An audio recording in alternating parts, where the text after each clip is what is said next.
자원 무기화의 속도를 내는 중국이 수출 제한 품목을 전방위로 확대하고 있습니다. 네, 자세한 소식 베이징 직접 연결해서 알아보겠습니다. 임광빈 특파원. 네, 베이징입니다.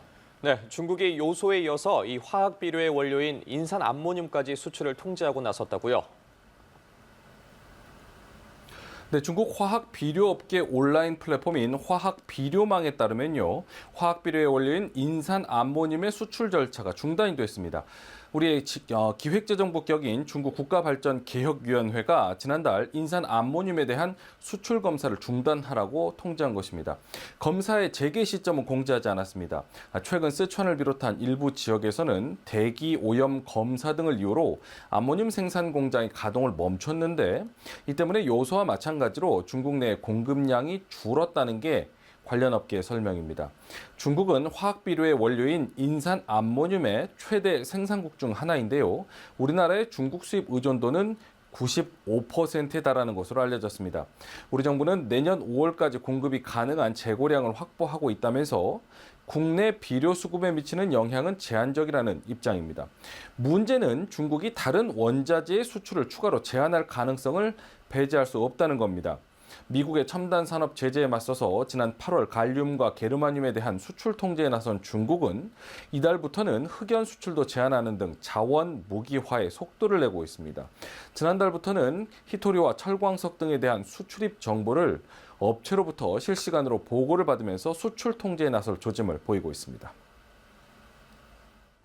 네, 중국은 최근 미국이 중국산 전기차 배터리 사용을 엄격히 규제하는 규정을 발표한 데 대해 인위적 무역 장벽이라며 강력하게 반발하고 있다던데 관련 내용도 전해주시죠.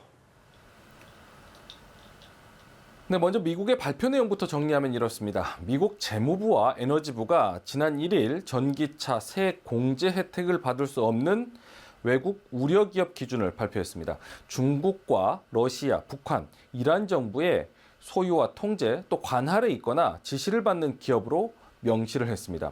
미국은 현재 배터리 부품과 핵심 광물 원산지 요건을 충족하고 또 북미에서 최종 조립된 전기차에 대해서 최대 7,500달러의 세액 공제 혜택을 제공하고 있습니다.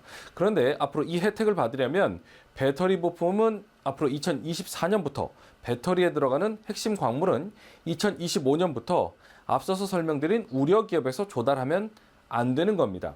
우려 기업이 미국이나 제3국 등 외부에서 다른 기업들과 합작 회사를 설립해도 우려 기업의 지분이 25%를 넘어서면 보조금을 받지 못하도록 했습니다.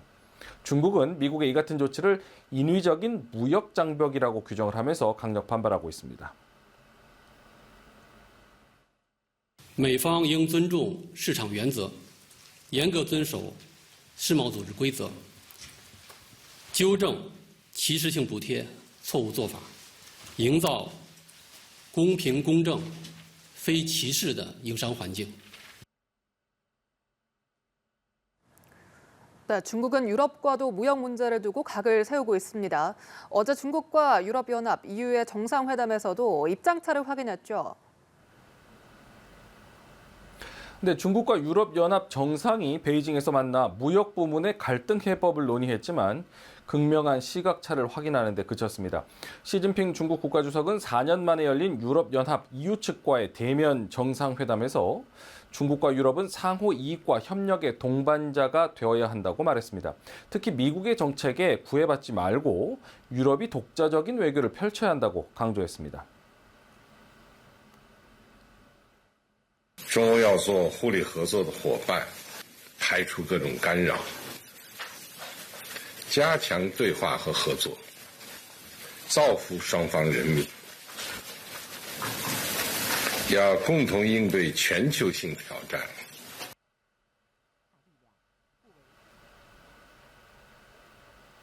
반면 중국과의 무역에서 3,957억 유로, 우리 돈으로 약 562조 원의 손해를 본 유럽 측은 무역 불균형 문제를 집중 제기했습니다.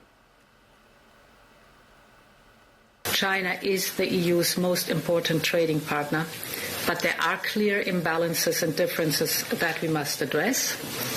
We both recognize the importance of de-risking and strengthening the resilience of our economies.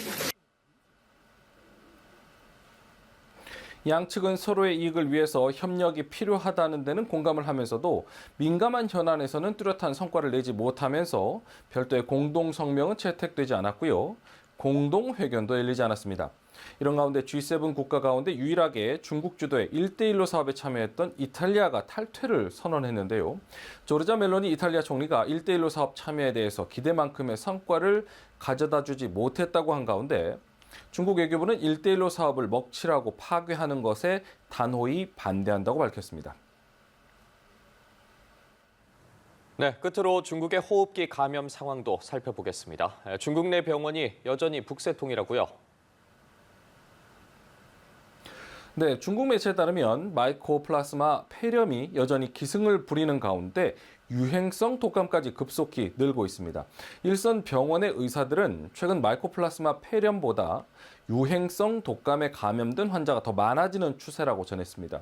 동시 감염자도 늘고 있는데 올해 가을 학기 개학 이후 학교에서 확산하기 시작한 호흡기 질환이 최근 절정에 도달했다는 진단도 나왔습니다. 这化验结果出来是那个支原体和那个甲流双阳，是还是挺复杂的，就是他爸一直在那儿排那个等待那个化验结果出来嘛，然后呢，这不是化验结果出来以后叫我过去，说前面还。 환자들이 몰리면서 병상과 의료진 확보에 비상이 걸렸는데요. 상하이의 한 3급 종합병원의 소아병동은 이미 만원 상태고 24시간 가동되는 응급실과 발열 클리닉의 대다수 소아과 의사는 호흡기 질환 진료에 투입되고 있다고 중국 매체는 전했습니다. 중국 보건당국은 폐렴 확산에 대응하기 위해서 퇴직 의사들까지 불러 모으기 시작한 것으로 알려졌습니다. 지금까지 베이징에서 전해드렸습니다.